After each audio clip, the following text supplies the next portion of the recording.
राधे। श्री भगवान वाच दंडो दम्यतामस्मि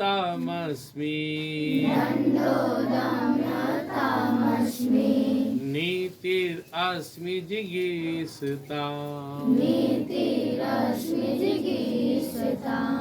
मौनं च वास्मि गुह्याणाम् ज्ञानं ज्ञानवतामहम्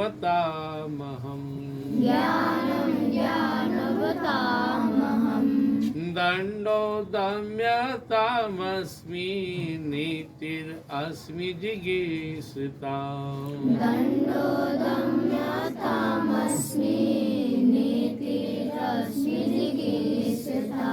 मौनं च वास्मि गुह्याणां ज्ञानं ज्ञानवतामहम्।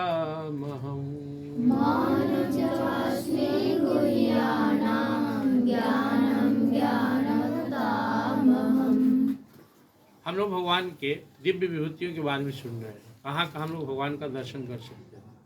आज भगवद गीता जी के 10वें अध्याय का 38वां श्लोक है। इसमें भगवान बता रहे दंडो दम्य तामस्मि। संसार को चलाने के लिए तुम देखते हो यहाँ पे भी अपने यहाँ देखोगे पुलिस वाला घूमता है राइफल लेकर, गन लेकर। तो ऐसे इतना बड़ा ब्रह्मांड है, इतना बड़ा सृष्टि को चलायमान रखने के लिए भगवान कहीं कहीं दंड का प्रयोग करते हैं, कंट्रोलर बनकर। सुने हम लोग देखें, भगवान ने कहा दाहि धर्मस्य ग्लानिर्भवति भारत व्युत्थानं धर्मस्य तदात्मानं सृजामि। जब जो धर्म की हानि होती है, अधर्म की वृद्धि होती है, अच्छे लोग पर जुल्म बढ़ता है, तो भगवान यहाँ अवतरित होते हैं और जितने भी निगेटिव शक्ति है उसको नष्ट करते हैं और फिर से संसार में धर्म का स्थापना करते हैं। तो भगवान जो है सबके मालिक है, सबके स्वामी है और सबका कंट्रोलर भी है। तो जो व्यक्ति सिस्टम से बाहर होता है, मर्यादा का उल्लंघन करता है, उसके लिए भगवान ही दंडकर्ता बनकर उसे दंडित करते हैं। भगवान के एक स्वरूप हम लोग यम के बारे में पढ़ रहे थे। यमः संयम तामहम्, पिछले दिन सुने थे कि दुनिया में मर्यादा को, संयम को बाहर रखने के लिए मैं यम का रूप धारण कर अपना कार्य करता हूँ। तो ये हम लोग को समझना है कि अगर कोई किसी को दंडित करता है, उद्देश्य क्या है? वो गलत पर न जाए, अच्छाई पर चले, तो परमात्मा का ही कार्य कर रहा है। जैसे माँ बाप डांटते तुमको, थोपियाते हैं, कभी कभी टीचर तुम्हें डांटते हैं, समाज में प्रशासनिक बल है वो कंट्रोल करता है, तो वो सच्चाई और अच्छाई के लिए दंड का प्रयोग करता है। और इस तरह का कोई अगर दंड का प्रयोग करता है ना, तो वो सही है, गलत नहीं है, क्योंकि उद्देश्य क्या है? उद्देश्य अच्छाई और सच्चाई का पालन कराना। दूसरा यहाँ पे भगवान बोले नीति रश्मि जिगीषताम्, जीतने वालों की मैं नीति हूँ, जिसके अंदर जीतने की, विजय प्राप्त करने की चाह होता है, उसके अंदर जो नीति है। मान लो खेलते ही हो, क्रिकेट ही खेल रहे हो, कैसे हम सामने वाला को आउट करें, कैसे हम बढ़िया से बैटिंग करें। कोई भी खेल खेलते हो, पढ़ाई पढ़ते हो, कुछ भी करते हो, जहाँ तुम्हें विजय चाहिए, तो विजय के लिए क्या चाहिए? नीति चाहिए। सफलता के लिए नीति की आवश्यकता है। और जो बच्चा को डॉक्टर बनना है, इंजीनियर बनना है, ऑफिसर बनना है, तो एक प्लानिंग में उसको पढ़ना होगा, प्लान बना के पढ़ना होगा कि हमको डॉक्टर बनना है तो साइंस पे ज़्यादा फोकस करना है। साइंस में तुम जिस क्लास में, उस ऊपर के भी थोड़ा पढ़ लो। इंग्लिश पर फोकस करो, इंग्लिश का युग है। कोई भी जीवन में, तुम्हारे पिताजी मकान बनाते हैं तो क्या करते हैं? नक्शा बनवाते हैं, उसका एक कितना खर्च होगा इसका आकलन करते हैं, फिर बनाते हैं। तो अगर नीति सही हो और साथ में नियत सही हो तो सफलता जरूर मिलेगी। और तो बहुत सारे स्टूडेंट कुछ बनना ही नहीं चाह रहे, या पढ़ाई में शौक ही नहीं है, तो क्या बनोगे? अपने अपने बनोगे, संभव नहीं है। तो भगवान बोलते हैं अगर तुम्हें विजय प्राप्त करने की, किसी भी दिशा में, किसी भी क्षेत्र में सफल होने की चाह है, तो पहले नीति बढ़िया बनाओ। और वो जो नीति बना के करोगे तो मैं नीति के रूप में हूँ और तुम्हें सपोर्ट करूँगा। नीति हमेशा अच्छा रखना चाहिए। गलती तो इंसान से होते रहता है, लेकिन अपना नीति खराब नहीं करना चाहिए, ना नियत खराब करना चाहिए। अब मान लो तुम नहीं उठ पा रहे हो, लेकिन तुम्हें उठना चाहिए 4 बजे भोर में, नीति बनाओ। अगर तुमको लगता है कि हमको 500 साइंस का डिफिनेशन पर कमांड करना है और बच्चा से हम पिछड़ रहे, तो 4 बजे भोर में उठो, संकल्प लो। आज नहीं उठ पाया, 4:30 में उठे, कोई बात नहीं है, प्रयास जारी रखेंगे। मैथ बनाने के लिए टाइम रखो, 1 घंटा अपने स्वास्थ्य पर ध्यान दो। तो अपने जीवन में एक नीति होना चाहिए, अगर तुम्हें अच्छा करना है, आगे बढ़ना है, और खासकर जिस क्षेत्र में तुम्हें सफल होना है वहाँ एक नीति होना चाहिए।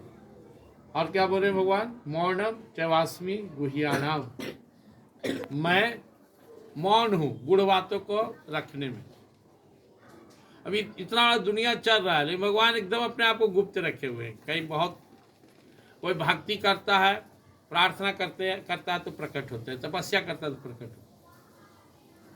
चलो कोई छोटा बात भी है तो दिन भर बोलते रहते हो, इसका बात उसको सुनाते, उसका बात उसको सुनाते रहे, ये तो सुनना ही नहीं आलतू फालतू। कोई कुछ कहा भी दे ना तो उसको हटाओ मन से। इंसान दुनिया में 90% इंसान क्या कर रहा है, करनी बिन कथनी करे, सुनी सुनाई बात, कुकर जो भूकत फिरे। हम लोग कह रहे यहाँ पे कि हम सुने बात को दूसरे को सुनाते रहते हैं। जैसे कुत्ता कुकर जो भूकत फिरे निरंतर दिन रात कुत्ता भूकता है, तो क्या भूकता है, कुत्ता क्या बोलता होगा, कौन है, कहाँ जा रहा है, ठहर ठहर आवे दो। तो ऐसे हम लोग दूसरे की बात को ही सुनाते रहते हैं। भगवान बोले मौन में रहो, कुछ पढ़ लियो तो चिंतन करो आंख बंद करके क्या पढ़े, और कोई भी गूढ़ बात।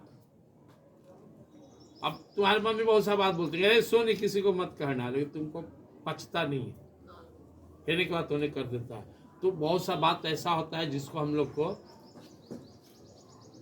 अब कहीं कोई तुमसे बोल दिया कि फलना ऐसा, तुम जाकर उसी को बोल दो कि तुम्हारा शिकायत कर रहा है, जिसको लोग चुगली बोलता है। इधर के बात उधर करके ढेर आदमी आपस में झगड़ा कराते रहता है, ये अच्छा बात नहीं है। दूसरे के सुना या तो सुनो ही नहीं, अब सुन भी लिया जाके बोल देगा देखो ना तुम्हारे बारे में फलना ऐसे बोल रहा था, फलनी ऐसे बोल रही थी, तो क्या करेगा, उसे लड़ जाएगा। भगवान बोलते हैं कि चुप रहो, गूढ़ बात को प्रकट मत करो। ज्ञानम ज्ञानवतामहम, what are you are all of you are students, and what is your wealth, what you have, that is the real property of a student। तुम्हारे पास असली धन क्या है, ज्ञान। तो ज्ञानियों का ज्ञान भगवान खुद को बता रहे हैं। जो ज्ञान है, ज्ञान कितना का पता लगता है, एग्जाम में जाके बैठोगे, एग्जाम में पता चल जाएगा। और स्टूडेंट जाके बैठता है सिविल सर्विस में, कोई मेडिकल में, कोई इंजीनियरिंग में, पता चल गया। तो जीवन के किसी भी क्षेत्र में कोई बैठे पकड़े हुए, पता चल गया, चला होने से दूर पर ऑटो की चला। कोई जो है ना खेती करने गया, कोई गाड़ी चला रहा, साइकिल निकाला, मुंह नाक तोड़ के चला धक्का मार। तो हमेशा ज्ञान को जागृत रखो।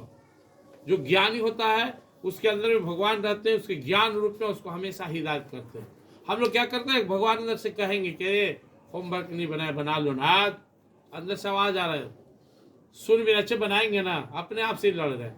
अंदर से आवाज आ रहा है कि पापा की जेब में से 100 रुपया निकाला है, जल्दी दे दो या बोल दो। अब यहाँ क्या देखल जाएगा, बताओ। वो भी तुम गलत काम करते हो तो अंदर से आवाज आता है कि नहीं कि ऐसा मत करो, कोई रोकता है कि नहीं रोकता। तो जो रोकने वाला है वो कौन है, तुम्हारा ज्ञान है, विवेक है, विजडम।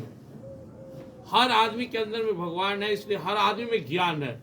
गलती क्या करता है इंसान, अपने अंदर वाले उस ज्ञान को कुचल देता, उसकी बात नहीं सुनता। हट, जब गलती करता है, जब चोर धरा के जज के सामने जाता तो पछताता, हाँ जज साहब बहुत भारी गलती हो। उसे उसका दिल कह रहा था ऐसा गलत है मत करो।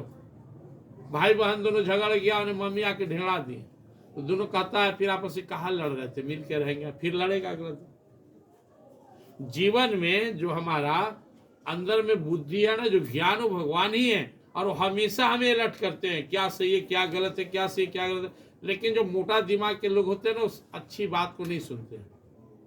इसलिए आज के ईश्वर के भगवान ने बताया कि मैं ही दंड स्वरूप हूँ, दम्य तामस। कोई गलत रास्ता पर अगर जा रहा है तो उसको सुधारने के लिए मैं उसे दंड देता हूँ। और कोई अगर सफल होना चाहता है, विजयी होना चाहता है, तो उसका नीति मैं हूँ। गुण बात को अंदर में रखने के लिए मौन सबसे साधन है, इसलिए कम बोलना चाहिए। ज़्यादा बोले मान से झूठ बोलाता है, वो बात बोला जाता है जो नहीं बोलना चाहिए, तो हल्का हो जाता है समाज में। ज़्यादा बोलने वाले को लोग समाज में अच्छा दृष्टि से नहीं देखता है। और जो ज्ञान, जिसके बदौलत हमारा जीवन सुखमय हो, हमसे गलतियाँ ना हो, हम हमेशा आगे बढ़े, नेक बने, उन्नति प्रगति के पथ पे बढ़े, वो ज्ञान भी परमात्मा ही है। वो हमको आदर करना चाहिए अंदर में। इसलिए हम लोग संकल्प लेंगे, हमेशा भगवान को अपने दिल में बसा के रखेंगे। और जब भगवान साथ है ना, तो हमेशा तुम्हें अच्छाई और सच्चाई पर ही चलने की प्रेरणा मिलेगी। परमात्मा को साथ रखोगे, कभी गलत दिशा में जाओगे नहीं, ऐसा विचार ही नहीं उठेगा। कभी गलती से कुछ बुरा विचार, कुछ संगत से आ भी जाएगा, तो जब ईश्वर को तुम साथ में रखे तो टिकेगा नहीं। जिसे सूर्य भगवान आए तो अंधेरा गायब, ऐसे हमारे प्रभु हैं। प्रभु हैं हमारे सूर्य सम, माया है अंधकार, जहाँ प्रभु तहाँ नहीं माया का अधिकार। प्रभु साथ हैं तो कभी जीवन में गलतियाँ नहीं होगी। जय श्री कृष्ण।